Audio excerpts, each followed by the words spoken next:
Welcome to Mysterious Universe, Season 31, Episode 20. Coming up on this show, we've got the Sorcerers of the Stone, the Ionic Jelly of the Flying Saucers, and the Three Worlds of Gamarra. I'm your host, Benjamin Grundy. Joining me is Aaron Wright. It's delicious too, except for when it's scalding hot and burns you and is sometimes radioactive. But apart from that, it's pretty good. Is it like the IKEA jelly? I've never delicious. had IKEA jelly. You never had IKEA jelly? No, I haven't. I was worried that there'll be horse in it. So you got to be careful. No, that's the meatballs. This is the thing, you go to IKEA. I'm pretty sure the jelly. You go to IKEA, you don't buy anything, you get the meatballs, you get the jelly, you go home. And get some horse meat. It's like a family ritual. Fantastic. What have you got coming up? I'm talking about the Three Worlds of Gamarra. Alfredo Gamarra. Sounds like a Japanese horror film. It does. As soon as I said it, I was like, Gamarra! Yeah. No, it's not. It's actually from a new book that I picked up this week. It's from Camille Sauvé, Sorcerers of Stone, Architects of the Three Ages. Sauvé, sorry, her surname is. But she lives in Peru in the Sacred Valley, where all those incredible monuments are. You know, Machu Picchu and all the blocks that look like they've been perfectly cut, molded together, and they fit perfectly together. So she was so infatuated with the stonework, she moved there. Her favorite thing is to go and investigate all these stone sites. And she's written this new book really investigating some of the more far-out theories regarding how these ancient monuments were constructed. And of course, we're going to go into some of the things we've been talking about recently on the show. Like geopolymers, neutron theory, even going back to this idea that we covered a couple of years ago now, that the Earth wasn't always in the orbit we have today. And we're going to touch on expanding Earth theory, the idea of different gravitational forces in the past. It's going to be fun. We're going to cover a lot of things. I've got some old Peruvian documentaries with a lot of panpipes in them. I hope you like panpipes. Yeah, it's the kind of thing that always sounds the same, but somehow worse than the last time you heard it. I got this documentary, and I'll play you the audio coming up, but I spent hours this afternoon using isotope to lower the sound of the panpipes. Oh, is it that bad? Yeah, there's a feature called Dialogue Isolate, and I think I put it on 11. This guy's talking, and you just hear this this panpipe just going on in the background over the guy's speech. Okay. But I think I've improved it. Okay, so you've pared it back a bit. And from the sounds of it, then we must be heading to Japan. No. We're not heading to Japan. Why do you think Japan? Panpipe. You used a Japanese word. No. Oh, it's not a Japanese word. Gamarra, Alfredo Gamarra, he was born in 1903. He's a Peruvian guy. And when he was 4 years old, he started to have these dreams. And they were dreams of this ancient megalithic site. He wasn't sure what it was. He just knew it was very, very old, very advanced. And he kept on having these recurring dreams. And it wasn't until his teens, I believe, that he actually realized this was a real site in Peru, in the Sacred Valley. How surreal. With these huge stone steps and carvings. And I'll show you all the pictures later on in the show. I was only just reading the other day about this kind of concept of people that have these really vivid dreams all throughout their lives. And it's kind of like it's a weird kind of deja vu where they have these dreams at these particular locations. And in the dream, they're really absurd and abstract and just a little bit strange, but there's always like an element of it that's very crystal clear. And then much later in their lives, like into their 50s, they'll go to a certain location when they're traveling overseas and it's like, bam, they'll be there. And they know it. They know the structure of it. They know where they've been. And there's multiple cases of this. Yeah, here he's on the screen here, Gamarra. Is this like past life stuff possible? Well, maybe. The site, I can't remember the name of the site. I've got it later, but here it is on the screen. When he went there as a teenager, he realized this is the site from my dreams. And you can see those huge stone steps. According to his son, he told his son that when he first arrived at this site, he immediately heard a voice in his head, a crystal clear voice, tell him that this is the first of the chronicles he needs to write. And so what this guy did is over a period, I think he died when he was like 97 or something. He spent his entire life researching these ruins in Peru.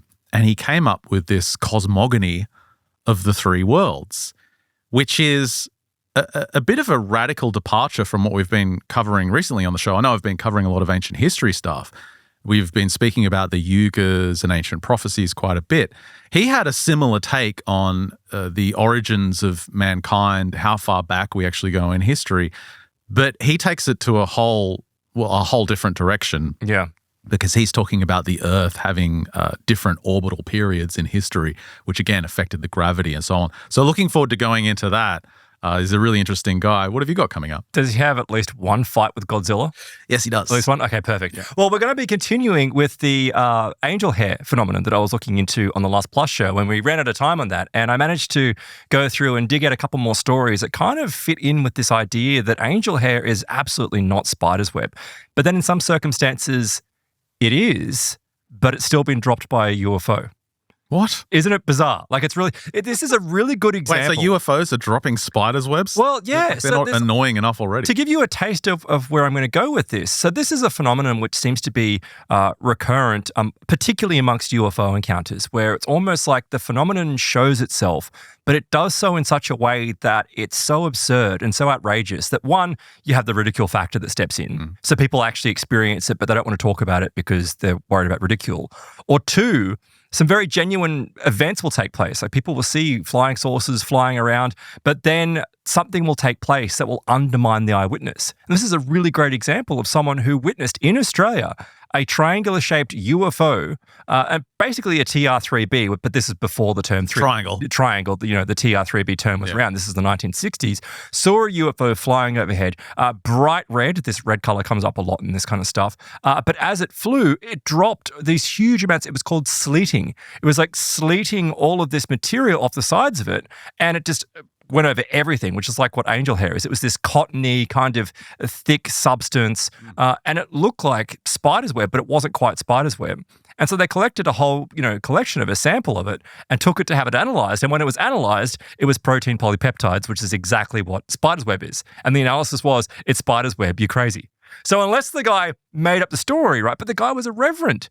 So to say that, I'm not to say that reverends can't lie. However, he was already a pillar in his community. He saw something truly incredible. It drops all this stuff out of it, which has been reported going back to the 1500s. Nuremberg is where some of these earliest reports occurred of UFOs dropping this strange spider web-like material. And there's no spiders, right? It's just the web. It's not like there's thousands of eggs and spiders crawling everywhere. Or is there? Keep that in mind. So there is.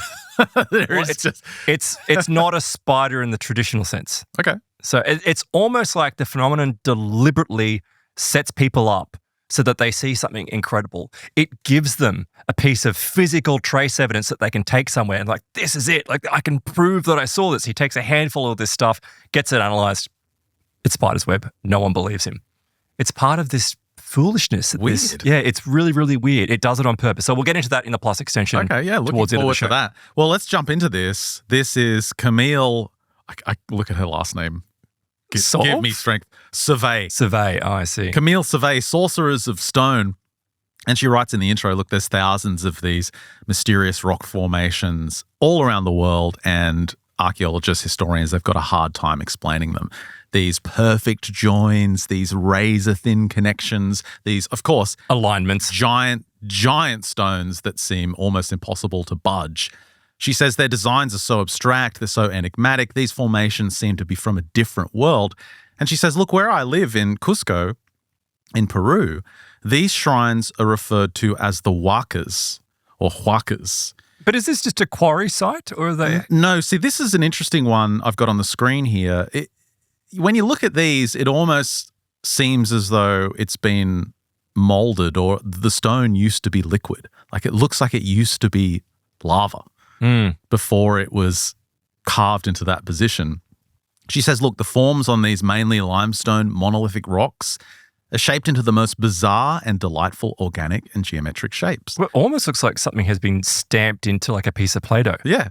Many of these huacas have stairs that go nowhere. They've got hidden coves, basins, canals, recessed thrones. And throughout this show, I'll have some images on the screen so you can take a look. But she says these rocks often, again, just as you said, Aaron, they look like they've been pressed. They look like they've been molded with ease, without any evidence of tool marks. On some sites, you'll find finger pressings, and I know we've shown some of those before, where it looks like someone just went boink into the wet cement. Marks where the stone has been shaped and manipulated. Others are smoothed down, she says, to a degree where it's glossy, polished marble. Others show signs of vitrification, so they've gone under tremendous heat. and the surface has this mirror-like effect to it. So the question is, who built them, obviously?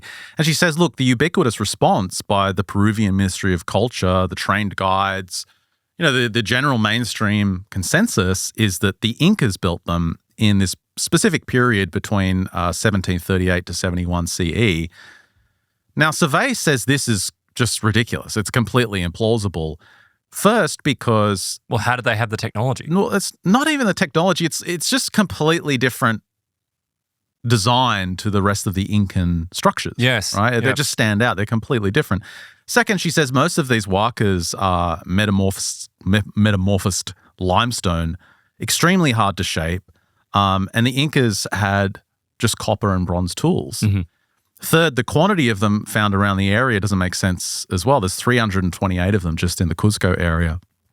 And the question is, where did they find the time to do this? Because you're looking at the Incan king that was supposedly responsible for this. Even if you include his son and his grandson, their total reign was less than 100 years. So you've got less than 100 years to create it's next to impossible. hundreds of these giant structures.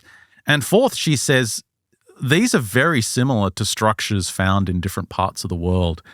And I'll have some examples for you at the end of the show as well. So she points to the first historians on this. And if you go back to the records from the time of the Spaniards, there's the famous chronicler. He was half Incan, half Spanish. His name was Garcilaso de la Vega. He visited Tiwanaku near Lake Titicaca, and he wrote, the natives maintained that the buildings were there before the Incas. Yeah. They do not know who the builders were. And all of these older sources say that, look, the natives tell us all these constructions appeared overnight. And I don't think we should take that literally. I think what it says is that all of this was built very quickly. There's the other Spanish chronicler, Pedro de Leon. He visited Tiwanaku in 1549. He said, I asked the natives whether these buildings had been erected during the age of the Incas. They laughed, he said. They answered, the buildings have been here for many years before the Incas began their rule. He was also told they all appeared overnight. So she says it's because of these incredible ancient stone structures that she's decided to live in this area. She just loves them. She's made the Sacred Valley her home. And she discusses some of her favorite sites around Sacsayhuaman, which is this huge complex. Have you seen this before? No, I haven't. It has these jagged walls, these zigzag walls that go around it. And looks like a chainsaw. Yeah, it's often said that this is obviously a defensive structure. But just in and amongst this site, there's all these different places you can visit. Like there's a lunar temple, there's some kind of throne, there's all these different places. So these are sacred sites or considered to be sacred? Well, yeah, I mean, they're sacred in terms of archaeology. They're considered to have been built by the Incas. But again, Sauvé is like, I don't know. She says we've got two highly dubious accounts of where this citadel came from, who built this place, Sacsayhuaman. The idea is that they were built by the 9th Inca king, Pacacutec, who not only transported the massive limestone rocks from the quarry over 4 kilometers away, but also shaped the massive stones to a perfect fitting jigsaw puzzle perfection with the simple rock and bronze copper tools they had, as I mentioned earlier.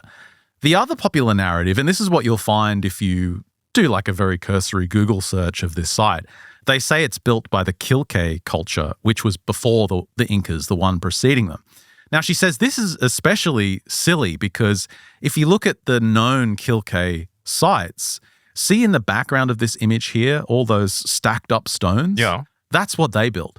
Right? Oh, so they weren't building these, or even though it might be a large structure, they're using very small rocks. It's this building technique that clearly came later where they're using smaller stones, and they almost easy to carry. If you're just listening to the audio, just imagine a stone wall in northern England. Yeah. That's what it looks like. I was thinking it's Roman. That's what it looks like. Yeah. And I'll bring up another image here. Yeah. You can see this is completely different to these giant, huge stone structures. Clearly, they're not responsible for it. And she even quotes the director of the Machu Picchu Archaeological Park, whose name I don't have here, but the quote was, he says, the Quilque does not have the geometry, nor does it have a good finish. It's much more rustic than the other constructions.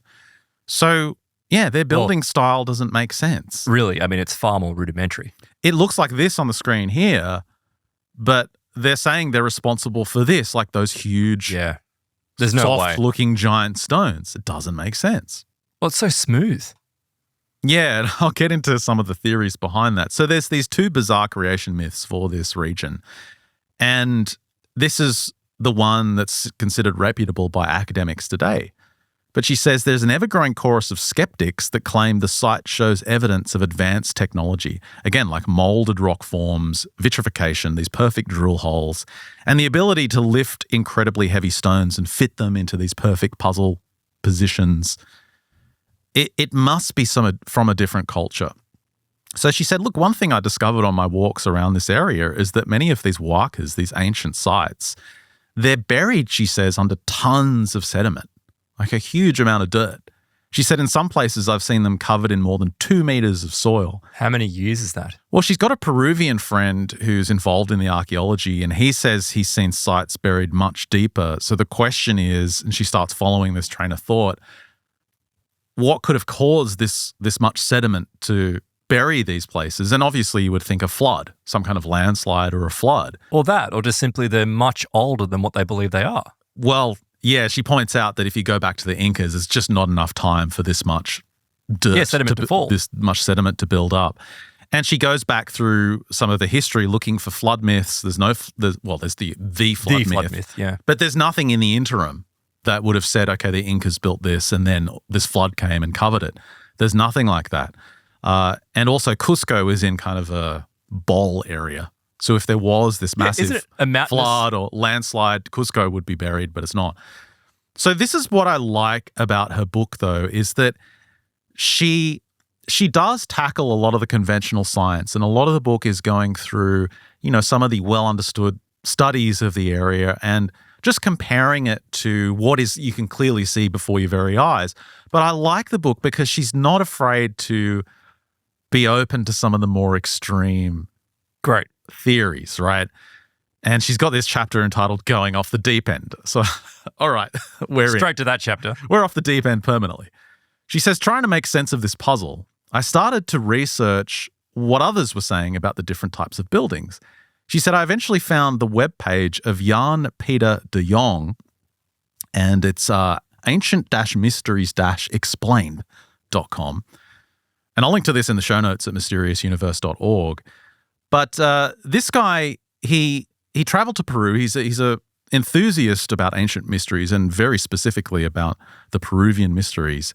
But he traveled to Peru and he met Alfredo Gamarra's son, Jesus, because Gamarra, who passed away, I think, in 1999, he didn't publish many books. He worked for 100 years, but he just loved researching. He loved recording his information. In private libraries. He didn't really publish anything. He just had all this information. So his son, Jesus, has been working hard to try and get his father's work published and for more people to read it.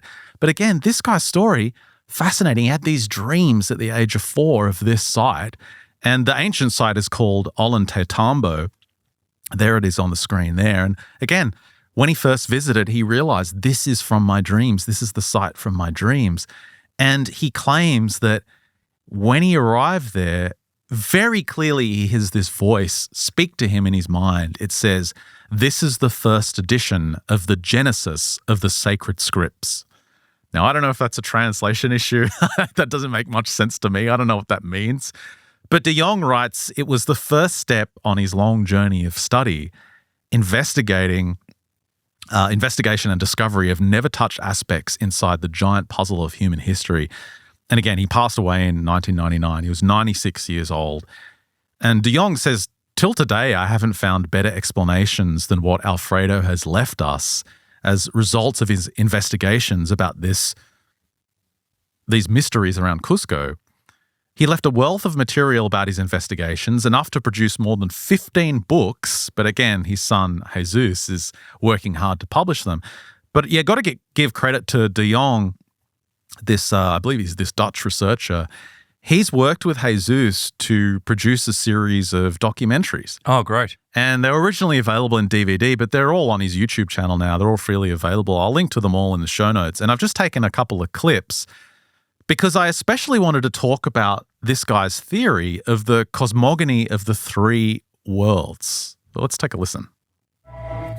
Stone. That most everlasting of all materials is the faithful witness to the research made by the Peruvian Alfredo Gamarra. So in the original, imagine the panpipes about 1,000% louder. Who, after more than 60 years of study across 11 scientific disciplines,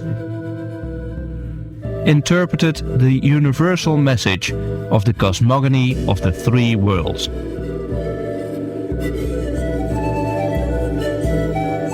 The three-sided double-stepped motif was represented in ceramics,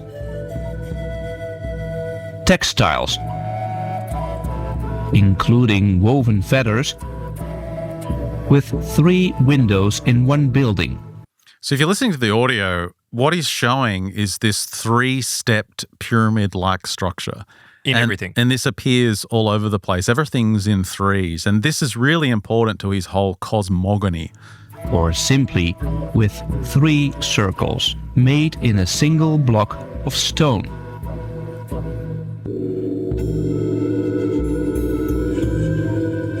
The theory rejects the assumption that since the dawn of our existence to the present day, we have been located in the current orbit of 365 days. So this is where it gets interesting, because this is going into, the cycle of the ages and ancient history of mankind, but it's not quite like what we've been hearing recently, because as you heard at the end there, Gamarra was questioning whether the Earth had always maintained this stable orbit we have now. His conclusion was that it hadn't. And this 3-stepped motif that you see everywhere in Peru on these ancient structures and even in the textiles was the symbol of that reality. So is this suggesting that there was 3 different sun cycles, perhaps? 3 different orbital periods for the Earth. Right. Where in the ancient past, the Earth was much, much closer to the sun. Let's take a listen.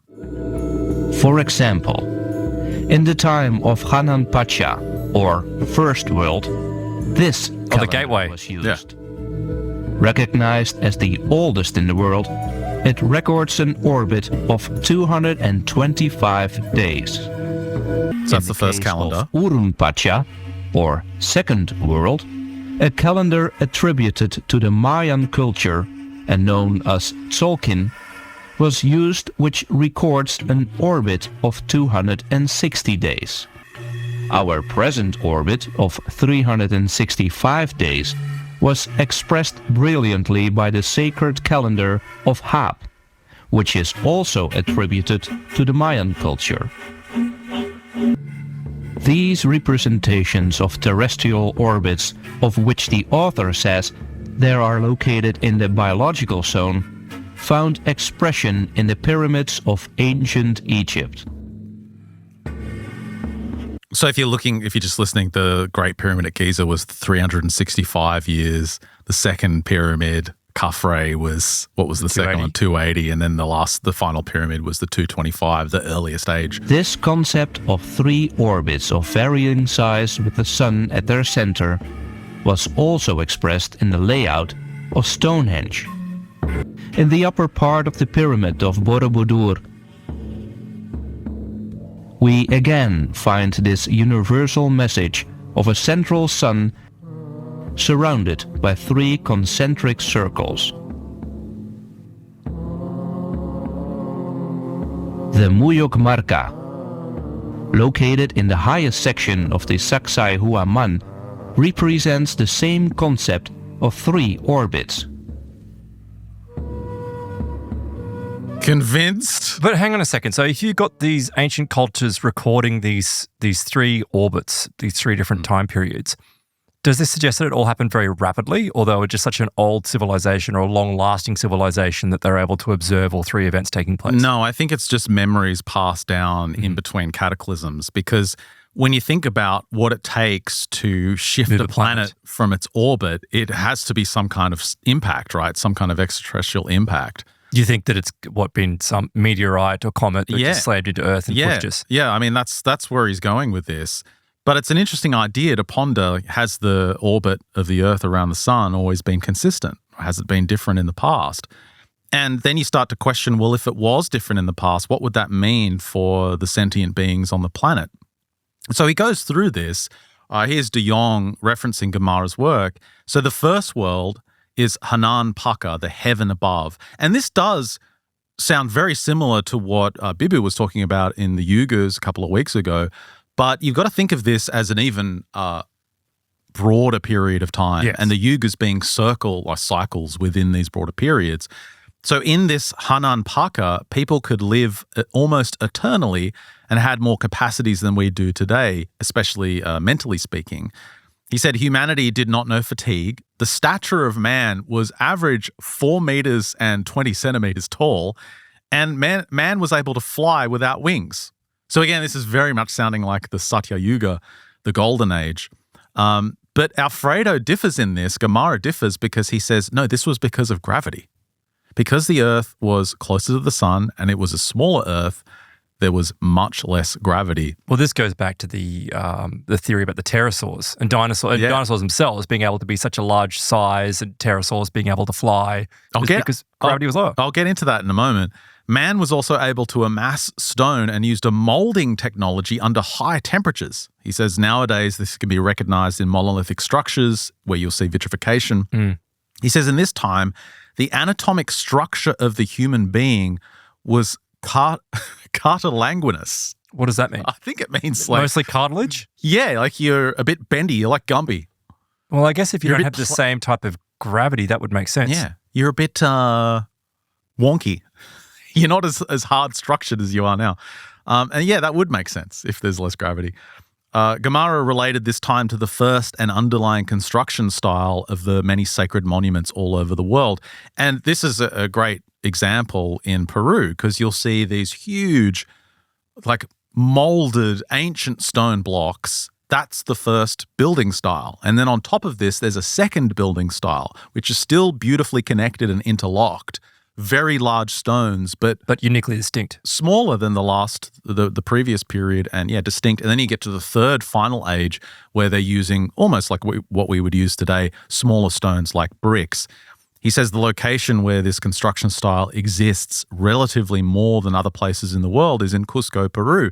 So Alfredo Gamarra seemed to think that this also indicated that Peru was that spiritual pole of this ancient world. It was the central, and we've spoken about this on the recent Plus shows, this central pole. So that first Hanan Paka, that's the oldest building style. And do I have an image? Oh, I've got an image coming up. But they're not only found in Peru, but all over the world. And I've got some Japanese pics coming up later as well. Oh, so we do end up in Japan. We do end up in Japan. And he talks about the different styles. So you've got the Uranpaka is the first style. That's the second style, Uranpaka. Hananpaka is the first style. The last style is called Ukunpaka, where they use those smaller bricks. But if you could put his theory into some bullet points, it would be this. Number one, Earth was smaller in the past.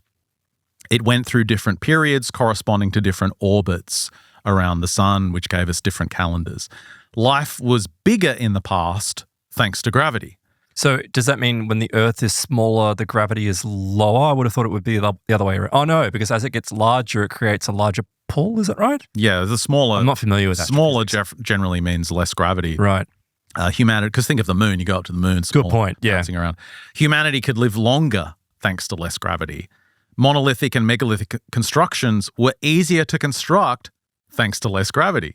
Construction of these monuments was done also with moldable stones. So not only can you, and this kind of explains this whole geopolymer thing. There's some very good arguments against this when it comes to the Great Pyramid at Giza, for example. Is that because of the weight of the building materials themselves? Well, if you look at some of the stones, you can see the wave through, like the marbling effect through the stone. So it's clearly not something that's been poured. You can actually see the layers of time in the stone block that's been used. Mm-hmm. So it's clearly not a geopolymer. Whereas there's other blocks that certainly look like geopolymers with the way they're molded and kind of grooved. Well, I mean, what happens in modern construction? You use, like bricks and materials that are natural, and then you combine that with synthetics. That's right. It's a mix of materials. Yeah.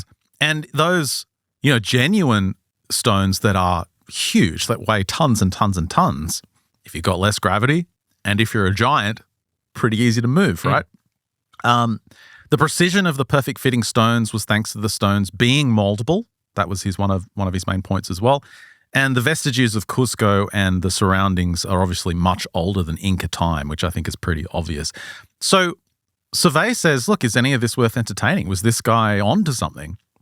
He says, look, I can't discount his radical theory out of hand.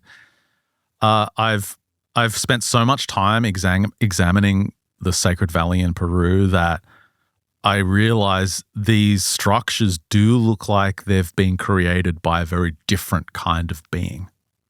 And especially if you look That's rather ambiguous though, isn't it? But if you look at some of the structures, like, again, going back to these steps, do they look like steps for us? No, I mean, the only thing that comes to mind is it was some type of perhaps auditorium or a stadium or something. But even then, they're too wide for that. See, a lot of it you got to question, like, what is it actually for? And again, what I like about this book is that she goes into some more far out theories, and she says the Gamarra's and de Jong's theories vaguely call to mind the works of Rudolf Steiner. Mm-hmm. He spoke about Atlantis and Lemuria, and a really intriguing aspect of Steiner's so-called viewing of the Akashic records, where he claimed he looked into the ancient past and he saw, I think his timing on it was like 30 million years in the past. He claims that human beings were Pleistocene, as in their nature was Pleistocene. They were not physically formed the way we are today. The very early origins of sentient beings on this planet were much more ethereal in nature. So I'll get into some of that. I thought that was really intriguing that she brought that up. And of course, this brings to mind the expanding Earth theory, yes, which we've spoken about on previous episodes quite a bit. I remember you mentioned the dinosaurs. We covered this on season 27, episode 24, Escaping the Mind of the Imps. That was the episode name. But I pulled out a little clip here. I think it was in the Plus extension I was talking about the dinosaurs. Let's take a listen. Oh, I just played it on the wrong computer. Duh. So there's 4 problem areas that you've got to deal with when you're talking about just the existence of these huge dinosaurs. Yeah. Number 1, inadequate bone strength to support the largest dinosaurs. They were simply too big to support their own weight. Number 2, inadequate muscle strength to lift and move these large dinosaurs. An example would be, if they fell over, they're dead. Number 3, unacceptable high blood pressure and stress on the heart of the tallest dinosaurs. So I'll explain this in more detail later. 4, the aerodynamic principles showing that pterosaurs could not have flown.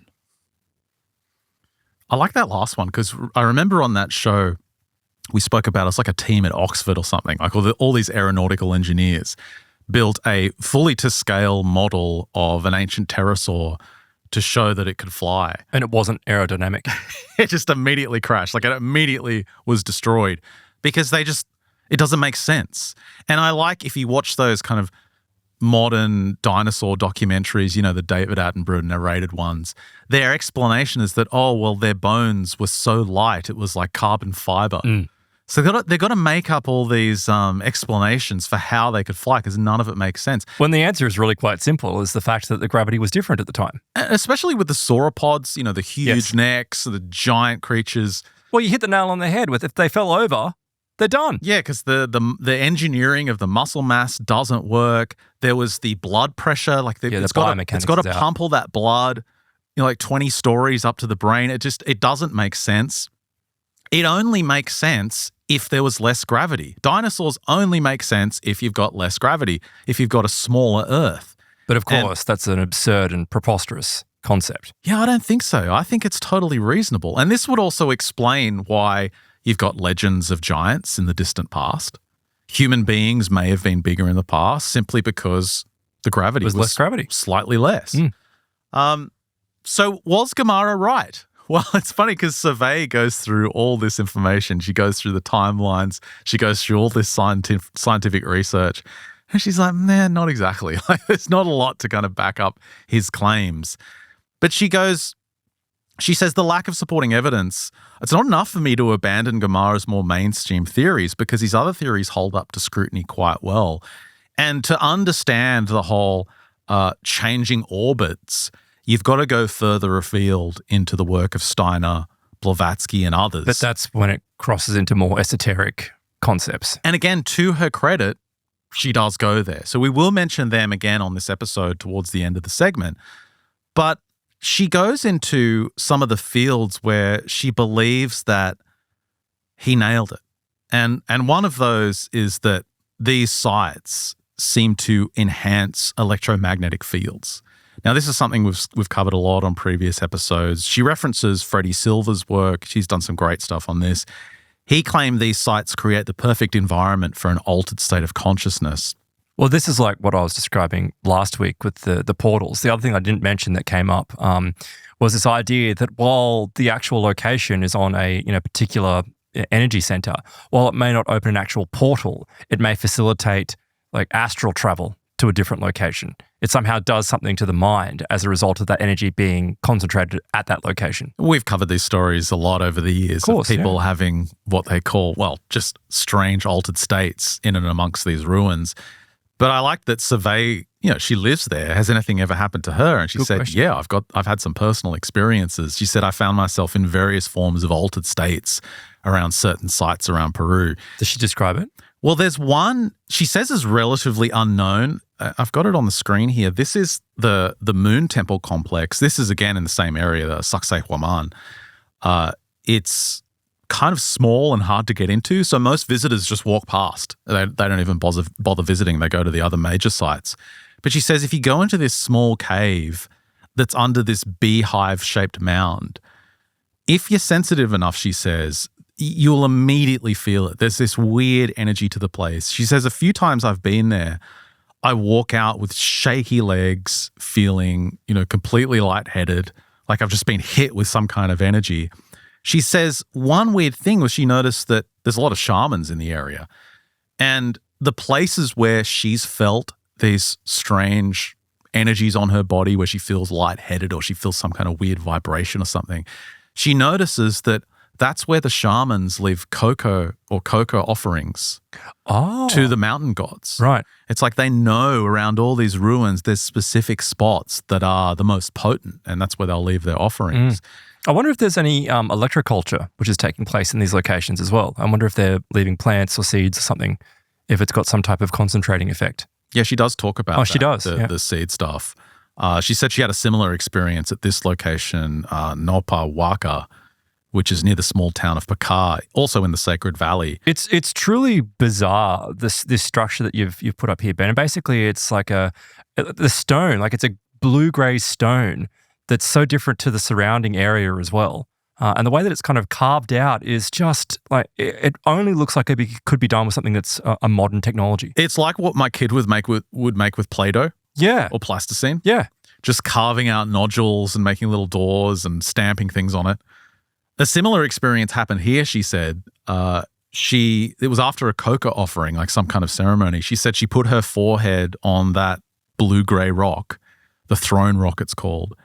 And she said something started vibrating. She said, I'm not sure if it was me. Wasn't her phone? Or the rock or my phone or the entire earth. But she's just got her head on there and it's like, something's shaking. And she takes her head off. She's like, what the hell was that? She turns and asks her friends, did you feel that vibration? They're like, what are you talking about? They couldn't feel anything. They didn't sense anything at all. But they didn't touch the rock. No, they didn't touch the rock. There's something about the rock. And then in 2021, she visited this location. It's known as White Rock. It's in the Nusta. It's the complex of Nusta Hispana.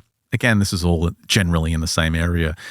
She said, even though I didn't get an immediate tingly feeling at the site, she said later that night she's in her hotel room And immediately she's lying down and she feels this flash hit her in, she says, her pineal gland. And she said she saw this incredibly strong flash of light behind her eyes come out of nowhere. She said it was so bright and powerful, she jumped out of bed in shock. She'd never experienced anything like it. And she believes that somehow connects back to this site. Yeah, she says, I've never experienced anything like that before. And, was it a coincidence that it happened just after a day of visiting this rock on the screen, this white rock? It was like a course of electricity, a bolt of electricity running through my body, she said. Very, very strange. And again, she quotes Freddie Silver, who says the effect of sacred sites behaving like concentrators of electromagnetic energy is enhanced also by the choice of stone. He said it often moved across enormous distances. The stone used in these sites contains substantial amounts of magnetite, and the combination makes temples behave like weak, albeit huge magnets. And she then starts to talk about some of the studies that have gone on surrounding this. There was one that was investigating the menhirs in the Carnac region of France. There was Pierre Moreau, this electrical engineer, and I think we've discussed his research on the show before because he was originally a skeptic. Didn't think there was anything interesting energetically about these stones. He started to study them, and he found proof that there was they were concentrating and enhancing the electromagnetic forces of the natural landscape.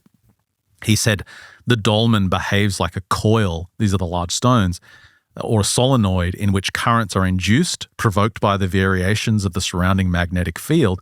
And because of the high quartz content in the stones, they generate electricity when compressed or subject to vibrations. And I think he discovered they were on some kind of cycle where they were charging and discharging periodically during the day. Like a capacitor. Yeah, exactly. So they're basically electromagnetically active. He claims that he proved that. And then she came across another scientific paper entitled The Effects of Geophysical Anomalies in Biology. But the paper mentions, again, some of these sites, this specific hydrogeophysical phenomenon. And I won't go into all the details, but it's created by, they say, the friction between the groundwater and the porous limestone rocks. And it talks about the presence of limestone having this interaction with this natural electricity by hydrogeophysical means. So it's electrons being removed from the rainwater, passing through the porous rock, and through this absorption, it's generating electricity. And Sauvé pointed out, when you look at the Hananpaca sites in Peru, the really, really ancient ones, they're all made of limestone and they're always built on top or near running water sources. Mm-hmm. So the question is, did the ancient people understand this electrical generating technique? I think they probably did. I think as a modern society, we tend not to give as much credit to these older cultures. But it seems like, especially from these sites that are around the world, there was a level of understanding there. And maybe not of what the mechanism was, but they knew that something was occurring. Well, she says at the sites where this occurs, it's like the cultures that came later, they built around the ancient sites to protect them. And you can even go back in the records with the Incan kings. The ones that we do know that built, their titles translates to the protector of the ancient sites of the gods. Right. It's not that they built the ancient sites, they wanted to protect them, so they built structures around them. But she talks about, interestingly, these black mold portals. Because she says there's these sites, these limestone monoliths, that are all around this area in Peru, and you can see the water seepage, the erosion, where there's this telltale greenish black mold. And I've got a black and white photo from her I'll put up on the screen here. That's the black mold that builds up where the water's basically breaking down the limestone. Mm-hmm. And she says that's where the shamans leave their offerings. So that's the electrically active area? Yeah, that's like the most electrically active part of the entire site. And I don't think the shamans are leaving the offering there because it's moldy. There's something because it's charged. There's something about it. She said a psychic told me that a darkened moldy area to the left of Nwapawaka's cave entrance was a portal. She said, I found that interesting because the directly opposite that was this granite alcove, which often people associate with being some kind of portal. But she said, when I looked closely, I noticed that others detected this area as a special location because, again, there were all these offerings left there. So she's wondering, are the shamans interacting with these active sites because it's doing something to them? Do they think that the gods still reside there? It's the place of spirits. And there's another image of her there on the screen sitting on one of those stone thrones. From the top of that, though, that looks like that site has been damaged at some point. Does she go into that? I don't know. Because that would also, I would wonder, I mean, I know that it wouldn't necessarily mean that, but it could mean that they've been affected by previous cataclysms, suggesting that they're older than what we think they are. Yeah, I mean, if it was as old as Gamarra's claiming, then yeah, absolutely it would succumb to some kind of damage. And look at the scratching in the background. There was like those 3 or 4 up in the top kind of right-hand corner there. It's like, is that where they've quarried it out or something? It's just weird. Well, she moves on again to the whole site with the zigzag walls I described earlier. Sauvé Juan or whatever it's called. If I don't have it in front of me, I can't remember the name. But she came across this comment from the late Egyptian archaeologist Abdel Hakim Iwan. He was quoted in the documentary The Pyramid Code saying that explosive energy is not the only energy on our planet. And to paraphrase him, he basically says, if you look at combustible fuel, it's petroleum. It's explosive energy. You're setting things on fire. You're making little explosions. And all our energy on the planet is based on that form of energy. But he says it's not the only kind of energy. And implosion energy is something very simple as an alternative. He says all you need is the beam of the sun on running water. He said not just running in a straight line, but a zigzag. He says that's why you find all the tunnels under major sites are in a zigzag form. And this is apparently true of some sites in Egypt. But also, if you look at this image, look at the zigzag walls. So what did he mean by that, though, that you run water through there and once it hits the sun, it generates power? I don't know. It's doing something. Some kind of implosion technology he's talking about. The zigzag is what's important, Aaron. The zigzag there's a lot of zig and zag in there. If you have a straight line, nothing. You got to have the zigzag. But she points out these zigzag walls. One day she was looking closely at the site and she realized that there's water channels that cut between the zigzag walls. Really? And she's like, why would you build water channels through them if they were just purely defensive walls? And she said, wouldn't it make more sense that the water running through the stone walls was somehow getting charged, somehow acting as a generator? And she started to look into the history of the area. She discovered that there was once 3 towers along this wall, and archaeologists discovered that the towers had hydraulic systems built into them to control the water. So what, they would somehow charge the water and then channel it into something? No idea. A weapon. No idea. She alludes, and this is the issue with her book. A lot of it is, isn't that weird? Let's just move on to the next thing. She probably can't, though. There's not a real deep dive into it. And yeah, she says, look, I'm not an engineer. I'm not a physicist, but this is what we're seeing at the surface. She said, I also discovered that there's a complex of zigzag tunnels under the Akapana pyramid in Tiwanaku as well. So again, underground structure, zigzag tunnels, running water. Is there something to it? And then she goes into something, again, we've covered in great detail on previous episodes of Mysterious Universe. This is an area, the name escapes me. I think it's called the Moira Plateau or something like that. Again, it's still in Peru. But if you're just listening to the audio, imagine those terraced steps of the rice paddies in Vietnam, for example. It's like that, but in these beautiful, perfect circles radiating out.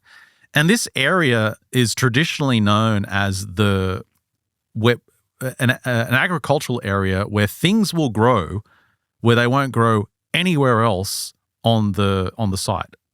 There's something about this area that allows pretty much anything to grow there. The electroculture. So she starts referencing, again, what we've covered in the past, which is the book Seed of Knowledge, Stone of Plenty. We've done a bunch of episodes on this book. I'll put it on the screen here. It's by John Burke and Kaj Halberg, where they go into these ancient sites. Because again, these ancient sites are built on existing electromagnetic areas where there's already some kind of energy in the area. And their argument is that a lot of these ancient sites amplified this existing energy, and it was specifically used to charge seeds so that the seeds would provide a greater crop yield. Now, those guys did experiments on the crop yields of seeds that had been left at ancient sites who had been exposed to this electromagnetic energy, and they found that they obviously gave greater yields. So is this location on the screen here, this bizarre concentric circle, is it amplifying some kind of existing energy at the site? And that's why it's used for agriculture. Pretty interesting. I'll link to some of that research in the show notes. But then we get to geopolymers. And she says, look, in the case of Sacsayhuaman, they actually discovered that most of it is geopolymers. Really? And it's a really funny situation. They've concluded that it is geopolymer. Yeah, it's a funny situation because it became political as well. So basically what happened is the Peruvian Ministry of Culture, they called in a team because they started to notice that a lot of the sites were starting to fall apart. Like the stones were getting cracked, something was happening to a lot of the sites, and they needed to stop it because obviously this is a huge part of their heritage. It's huge for tourism and their culture. Was tourism the problem? No. Well, they weren't sure. It was something structural was going on. They were seeing these cracks. They were worried. So they brought in a team of Russian scientists using ground-penetrating radar, and they had the latest tools. It was called this company called Geo and Asociados SRL. They brought them in to analyze the problem, and they chose this company because they've developed this technology that no one else in the world has. It's exclusive to this Russian institute, where they have this geo-radar scanning technique. They've got particular ways of doing it that no one else can replicate. And these geo-radar researchers allowed them to detect areas of high humidity. They're looking for fissures in the rock formations, crust fractures, underground objects, things like that. There's a video of the presentation. Let me see if I can open it up in my browser here, just to show you these because it's this funny situation. They call in these Russian guys, right? I'll bring it up on the screen here. See these two Russian scientists? Mm-hmm. They're in this room with their little dinky projector and their 486 computer, and they're lecturing the Peruvian Ministry of Culture on what they've found. And in the room are these pissed off Peruvian politicians. They don't look happy. Listening Even to from the these back. Russians go, yeah, we found all this water underneath, but we also discovered that everything here is geopolymer. But why would that be so disappointing and confronting? Well, the problem is that this means they have to rewrite the history of the entire region. Oh, okay. It means that the Incas probably weren't responsible for any of it. They didn't have that technology. And then you've got to start looking at alternatives, which probably undermines every single career in that room. Yeah. The Russian team was headed up by N. Burdenikov and O. Kozlova. And using their georadar, they found significant structural issues underneath the site, which is why they were getting the cracking. They said it was due to uncontrollable local movement and groundwater. But they also did analysis of the rock, of course, and they discovered that it was somehow reconstituted, that the rock had part of it had come from the local quarries, but then they'd somehow taken the rock elements, disassembled it, and reassembled it at the site of construction. They showed that the mineral composition was nearly identical to the quarries, but it was, again, reconstituted. The Russian team seemed to think that the rocks at the walls are originally of a moldable consistency. So again, geopolymers. So I've got an image on the screen there. You can see on the left, that's the scan of the limestone quarry. Yeah, it's far more uniform, isn't it?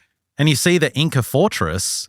Yeah, again, it looks like it's Blended. just been mushed together and then turned into goo and then turned into another block. Cement.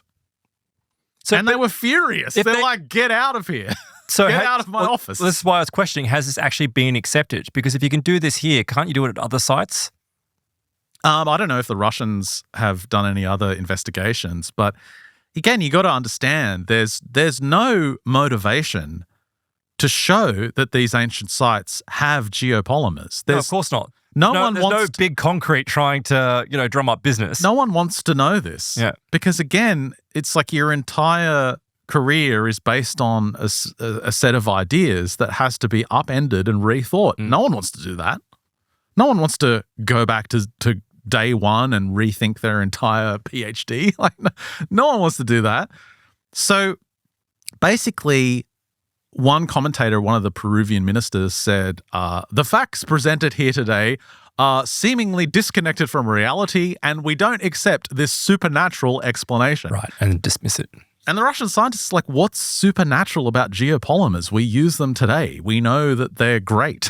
We make rock with it today. Well, the problem is that we use that with our modern understanding of technology. And our modern understanding of technology tells us that people back in that time frame wouldn't have had that understanding, which is obviously inconsistent with what, the Russians are showing us. Well, then Sauvé goes, well, what's their explanation for this? Is there any recorded instances in historical records of the Incans actually moving giant stones and building these structures? Like, is it actually in their stories, in their legends? Because most of their legends say, oh no, it was all here when we rocked up. It was all here when we arrived. The only report they have from the chroniclers about the Incas moving massive stones comes from De la Vega, that half Peruvian, half Spanish chronicler, one of the really early ones from the 16th century. He has an account of how one of the Incan kings tried to emulate the achievements of his predecessors. He looked at all these grand structures of the gods and thought, I'm going to make one too. I'm going to make one of these giant structures. So it was a total disaster. They tried to move one massive rock miles away to the fortification they were trying to build. This is what De la Vega writes. He said, this boulder was hauled across the mountain by more than 20,000 Indians. How does that work? It's a lot of rope. How many guys can you fit on the face of a rock? Like 10? Are the rest of them just lining up? The boulder was hauled across the mountain, going up and down very steep hills, and then at a certain spot, it fell from their hands over a precipice, crushing 3,000 men to death. Oh, God. Then they just gave up. Yeah, I was just thinking, this is kind of like the opening scene of Minions. It's just like this. Yeah, they just gave up. They're like, okay, well, maybe this isn't as easy as it looks. That's a single stone they couldn't move. So again, when we've looked at natron theory in the past on a recent PLOS episode, and I will link you to the work of Marcel Foti. Great researcher. Brilliant researcher. He's got the website natrontheory.com where we covered this in PLOS. He goes through in great detail how ancient people absolutely had this technology. They absolutely had the ability to create geopolymers, and they likely did all across the face of the earth. And their main ingredient was that salt, basically. And on his website, he's creating little stone heads. He's selling these little stone heads to fund his research. They just look like little Easter Island heads made out of his own geopolymers. So the other thing that they discovered, he mentions Davadovitz, who was really one of the forefathers of this whole geopolymer idea. He's the structural engineer that discovered that some of the blocks at Giza, for example, are made of geopolymers. He's been looking at Tiwanaku and Pumapunku, and this is where they found organic matter. And we covered this in Easter Island as well. They found organic matter in the rock that is of volcanic origin. And that was with electron microscopy, wasn't it? That's right, yeah. I can't remember the precise way that they do the analysis. But that would suggest that it means that it's somehow gotten... Because from what I recall, it was like the fossilized remains of bacteria. Like, wasn't it cell walls or something? And the only way that could get into the stone, it's not on the surface, it's in the stone, is if it was caught up and mixed in with it. Yeah, because it's volcanic rock, so it's obviously be inside. Pretty damn hot. So nothing living could ever survive in volcanic rock. So how are they finding the remains, the fossils of microorganisms inside the rock? Like you said, it only makes sense if the organisms got in there when it was in the cement mixing stage, and then it formed later on. Now, what's intriguing about this whole section, she does a great job on this. It is really, really interesting how she goes into the geopolymers and all the technologies they were using. She also talks about vitrification, where the walls are sealed. There's this particular sealing technology going on. Well, you hear it so commonly in reports of particularly underground bases, but some of those legends of there being, reptilian bases, that kind of stuff. People describe going underground and walking into these tunnels that have vitrified walls. It's like glass. Glass smooth. And in that documentary by De Jong, he interviews Jesus, Gamarra's son, and they talk about this vitrification process and how it was used. And remember, vitrification, you're getting to the point where you're melting stone. Yep. Now, there was you could build a kiln, like an ancient kiln, to do this on a small scale. But no one really understands how they could have done it at these ancient sites, because you're talking about like little wedges of stone that are vitrified where other parts aren't. It's almost like they had some portable tool with precision. Deep into caves and grottos, parts are fully vitrified, and they can't understand how they did it. But anyway, let's take a listen to the documentary and see what they have to say about vitrification. Vitrification implies a molecular change in the structure of the stone caused by high temperatures, which transform the naturally rough surface of the rock to form a bright and shiny finish, such as that found in the interior of the site, known as amaru machai. This molecular modification caused by temperatures produces a skin or surface layer on the rock. This can be seen in some damaged vitrified stones, where a thin, even layer can be discerned across the vitrified surface. The presence of this stone skin is undeniable, and in ancient times it would have covered the whole piece. During both Hanan Pacha and Urun Pacha, vitrification was used to lend the stonework cohesion, strength, and precision. A special process of vitrification was used in the borders of stone blocks of the Urun Pacha. That bloody flute in the background. You did well to drown it out. But what's interesting is in this particular part of the documentary, he talks about the technology mix. And I think, I don't know, but perhaps this has something to say about how they could have done this, because when you apply geopolymers to this, does that explain how they were able to do the vitrification? If you're applying the heat to something that hasn't fully set, yes, do you need the extreme temperatures required for vitrification of already set stone? Let's take a listen on this technology mix they were using. The use of moulding and heat have given the surface of the stone its metallic sheen. This shine and special texture covers the area originally covered by the mold. Beyond the area covered by the mold, the stone retains its natural texture. Isn't that weird? Mm. So you've got this area where there's like a serpent, and it almost looks like it's been stamped into the rock. So at one point the rock was soft. Someone's got a mold or a stamp and just stamped it. And then they've applied the vitrification only to that stamped area. So the rest of the rock just looks like normal rock. So would they heat up like some large metal stamp and then put it in? Yeah, I don't know. Isn't it bizarre? Yeah. Is there something, we could only speculate. Marcel might know about this from his little geopolymer heads. Mm. Like if it's still in its putty state and you apply a great heat to it, obviously that's going to harden it, like it being in a kiln, but can you get that glossy sheen to it? Now, another thing that came up was Gamarra. Actually, this was completely unrelated. People have been sending me this documentary. It's called Barabar. I'll see if I can find it here. Here it is on YouTube. It's called Barabar, the Archaeological Site of the Future. It's by BAM Investigations, JN Films. It's really long. It's a 2-hour documentary. But they're talking about this site in India, Barabar, and they say polished in the video, but I was watching this earlier this week and it just occurred to me, I wonder if the interior of this cave system, which the documentary is about all these engineering experts just going, I don't know how these ancient people did this because it's one of the oldest sites in India. I wonder if the interior of this cave is somehow some kind of vitrification of geopolymers. I'll just play you a little clip from the intro. Let's take a listen. I have never seen anything the like. I have never heard of anything the like. I think how shiny it is. These are unique and simply exceptional.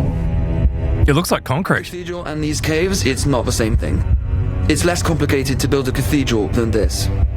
It's made of granite, one of the hardest materials around. For me, it's not about great precision, it's about extreme precision.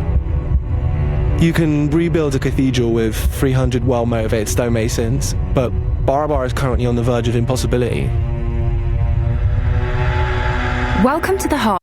That's the guy that built it. With his mind. The Indian guy at the end. No, they got no idea how they made this. And yeah, that's 2 hours. I'll link to that in the show notes. I like it though when you hear things like that, like this construction is almost on the limits of impossibility for our current technology. Yeah, like it'll be easier to build a cathedral. Things like that really stand out for me, that we've got this kind of, I don't know what it is, but it's like we have this really bad notion that we are the peak of technological development. Like we are the peak. And anything like this that shows up, it's like, well, it must be, that they've done this or they've done that. And it's like, no, they probably just had more advanced technology, which has now been lost to time. Well, in this clip I'll play you from De Jong, this is a real visual one. I mean, he explains how the different orbit of the Earth would have helped, as I said earlier, because the idea of huge blocks is less of a burden because they're lighter, and you're bigger as well in this ancient world.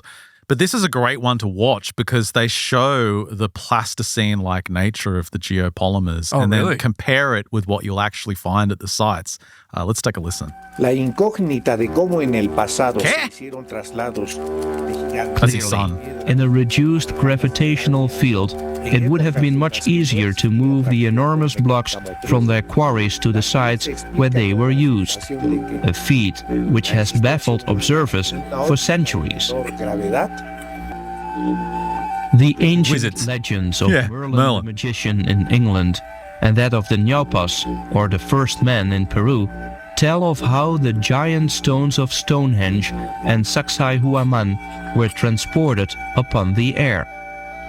The moulding of stone not only occurred in Hananpacha, but also in Urunpacha. The evidence is there to see. For example, moving closer, we can see that in this wall at Coricancha, the stone of the lower piece of the wall enters the commissure left by the upper pieces. So I'll pause it here. This is a really interesting detail. There's a giant bottom block, and as you said, Aaron, the top blocks have, you couldn't fit a piece of paper in between them. It's a perfect seal. But you can see what they're zooming in on is that bottom block. It's almost like it was still in its putty state.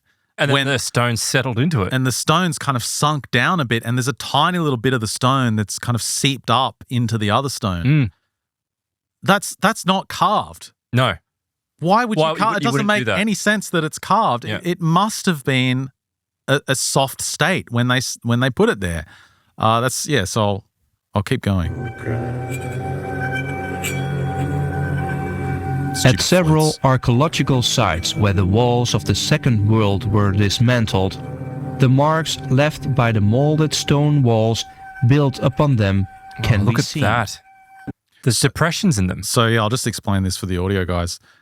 Giant blocks, and they've removed the blocks on top at a later date, and you can just see the impressions. It's like putty where they had the larger blocks placed on top. Is this granite as well? Limestone or granite. Okay, so an extremely tough stone. Yeah, it's bizarre. I'll keep playing it. A virtual molded model shows the process used to form the stone, which was not cut or chiseled, but rather molded.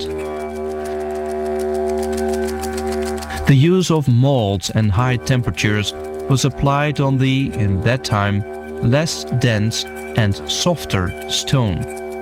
The technology with heat and molds applied to our present foam package material give the same expression of forms as in the lithic material of the First World. You know what? The panpipes were better than the sad didgeridoo. Yeah. There's sections where it's just this annoying didgeridoo with this shaman What's going, that got to do with... I seriously stress the limits of Isotope RX to remove that sound for you. Money well spent by the sound. I really liked the foam at the end. They have this image it of looks exactly like foam it. packaging. Styrofoam. And it just looks like some of those sites I showed you earlier. It's really, really interesting. So from here, this is where it goes totally far out, where she starts to look at some of the unconventional historians. And they're not even historians. I don't think we can call them historians. We're talking about people like Rudolf Steiner. Of course, Steiner claims he could read the Akashic records. Yes. He could look into the distant past and with psychic vision, with psychic abilities. And he wrote lectures and tons of writing on Atlantis and Lemuria. And in the book, specifically Cosmic Memory, that has these lectures, he described the different constitution of the colony on Lemuria, which he said was millions of years in the past, like over 30 million years ago. He describes how this humanity had a more plasticine body that was more subject to internal soul qualities as opposed to external forces for its form. He said this group had bodies that changed form whenever the inner life changed and were not subject to the external influence of the region and the climate. Steiner writes that even these soul-formed elites became subject to developing a more rigid body as it corresponded to humanity's evolutionary trajectory, but also with the densification of the planet. So this is intriguing in contrast to Gamarra's claims, because Steiner's talking about a very different Earth in the past. And the reason that human beings could exist on that very different Earth, it was possibly, unsurvivable for us today, is because they weren't fully physical in the way that we are today. Yeah. What he's describing really sounds like spirits, doesn't it? It does, yeah. It sounds like beings that haven't fully emerged into, they haven't fully materialized. Steiner says that it was only when man started to develop the faculty of reason, which corresponded with the densification of the world and the hardening of rock, mineral, and metals, that human bodies began to become fairly unchanging. And so that's interesting. He's saying that the earth in this period was also entirely malleable. So think lava, like think flowing, moving rock. Earthquakes and volcanic activity undermined the thin earth by continuous destructive activity in this time period. But Steiner relates how these ancient people used fire in their labor, and he describes how the Lemurian was like a born magician, and they could essentially, me paraphrasing him, through their discipline and will, they could shape the earth and the structure of material reality around their will. And so they could execute what nature accomplishes. So she asks, like Sauvé says, like, is it possible that early humans could manipulate the inorganic matter around them purely through their force of will? She says one of the distinctive features of the Hun and Parker monoliths is that one doesn't normally see the usual signs of tool marks, as we pointed out earlier. Like it just doesn't, there's no carving going on. It is all smoothed out. It's like you had a big piece of Play-Doh and you made something fun. You see the fingerprints, you see like someone stuck their thumb and carved out a hole. If stone was softer in this earlier time period, as Steiner is saying it was, and there was weaker gravity, could the people with a strong will work with this just in that nature through their mind and their will? Perhaps that explains what we're seeing here, she says. And this then brings us to another character from the past. Blavatsky. Helena Blavatsky, the founder of the Theosophists. She spoke about this as well. She said that the early human races were of a much more ethereal nature, and over an immense period of time, they only later evolved into a denser form. She said the first root race was ethereal, as ours is material. And she referred to a time that these people existed. The scientists of her day, so, the 1800s, they said that our Earth back then was filled with deadly gases and elements entirely saturated with carbon and nitrogen, and the vegetable and animal kingdoms could barely live and develop. But Blavatsky believes that it was a misnomer to describe this atmosphere as deadly because the humans at the time she says were of a more etheric nature. And in Cosmic Memory, Steiner again writes about the fauna of this time period being huge. Yeah. Blavatsky spoke about this as well, that human beings were larger, the fauna was massive, the trees were massive, the mammals were massive, everything was huge. And she also mentions a third individual who spoke about this in a very similar way, Savaya Subramania. Totally Indian-looking dude, right? What do you reckon, Aaron? He looks pretty white to me. Is this an Indian guy? Born Robert Hansen in January of 1927, born in Oakland, California. He died in 2001, but this guy was a legendary Hindu teacher. And he traveled to India and Sri Lanka in his early 20s and just, as you can see from the image on the screen, he embraced the culture. He became a guru, completely absorbed everything. And he published a bunch of books, and I'm so glad I came across him today because he wrote this book called Lemurian Scrolls. And I had a copy of this years ago, and I remember scanning through it going, I don't know if this is going to work this week, and then just deleting the file or tossing away the book. I can't remember which. And he spoke about the early age of the first sentient beings on this planet. Really?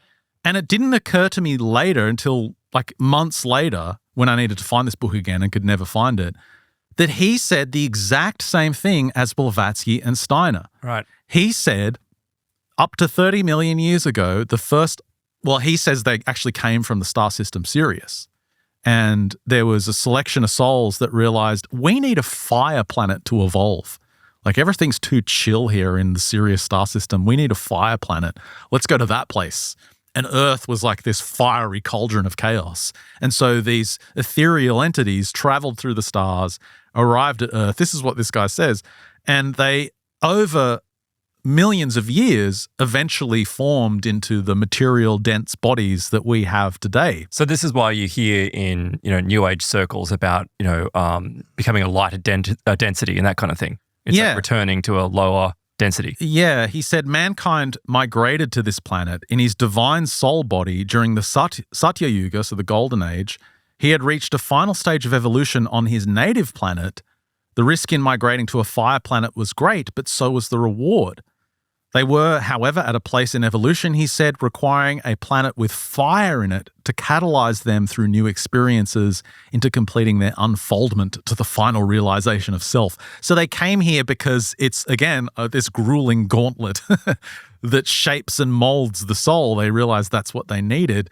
But like Steiner and like Gamarra and like Blavatsky, this guy mentions that the fauna and flora of this era was huge.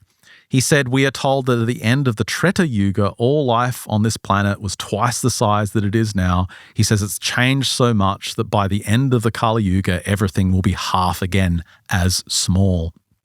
And he said this age the air was thick, the earth was lush and tropical. But he also talks about the stone, like the lava, volcanic activity, the stone flowing everywhere.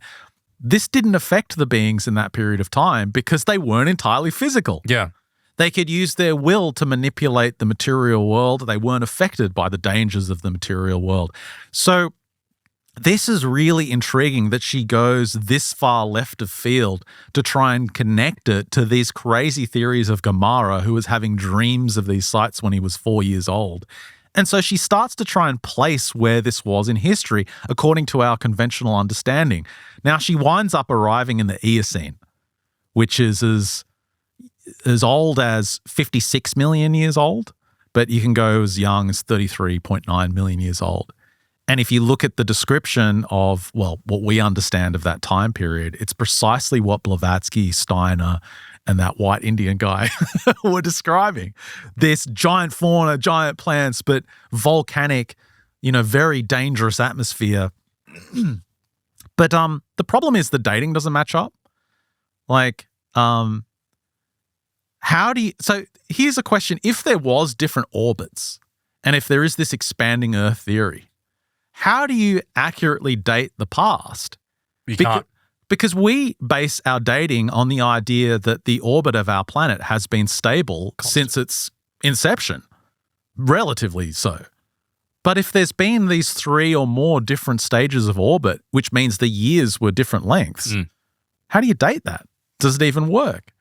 And this idea of the ancient human beings being more ethereal, she says this also explains why if you look into the fossil record, you don't find examples of human beings because they weren't dense. Right. They weren't material.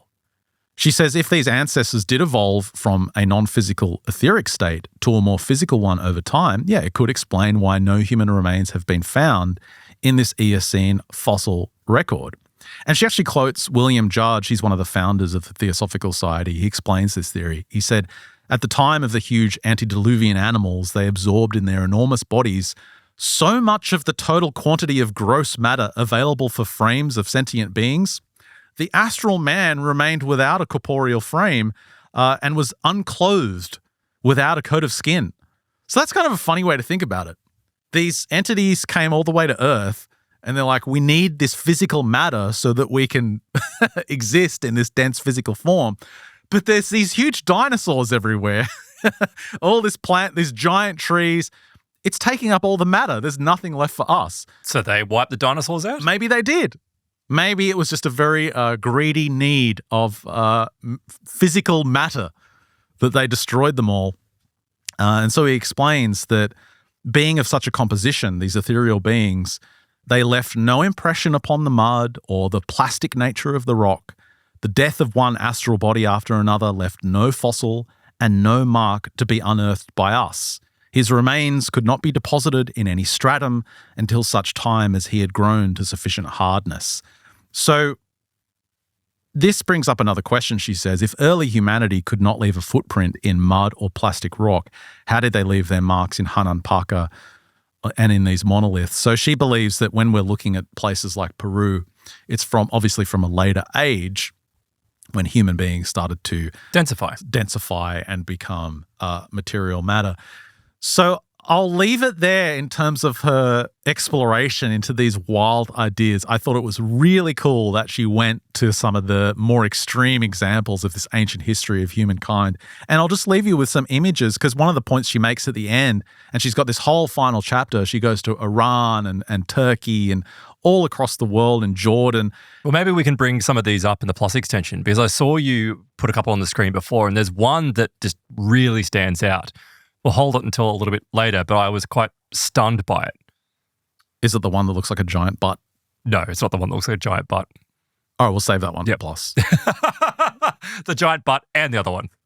Yeah, really good stuff from Camille Sauvé. The book is available now. Sorcerers of Stone, Architects of the Three Ages. Pick it up. There's tons more in there. It was really, really fun to read. And I'll also link to everything that we've mentioned today, including that amazing documentary on Barabar, the Indian site, which I think we might mention on a future episode. And there's this breakdown of Lemuria, this 30 million year old idea of human beings on Earth. He talks about the genders. And of course, all these early human beings were like hermaphrodites. Yes, yeah. And you could totally impregnate yourself. Very intense details on that coming up in Plus also. So if you want to get access to that, head to mysteriousuniverse.org/plus. All the details are there. Sign up today. You get access to the extensions we do every single Friday. And of course, if you're on Plus, you get access to an exclusive show that comes out on Tuesday as well. You're getting more than double the content if you sign up for Plus. Plus members also get an entirely ad-free version of the show. And of course, if you sign up for our MU Max tier, you get 16, 17 years worth of back catalogue shows that are on our website. Again, mysteriousuniverse.org/plus. $9 a month. Help support your favorite shows. Sign up today. That's a wrap for this free edition of MU. Thanks for listening. If you're on Plus, stick around for the great stuff after the break. For everyone else, we'll catch you next week.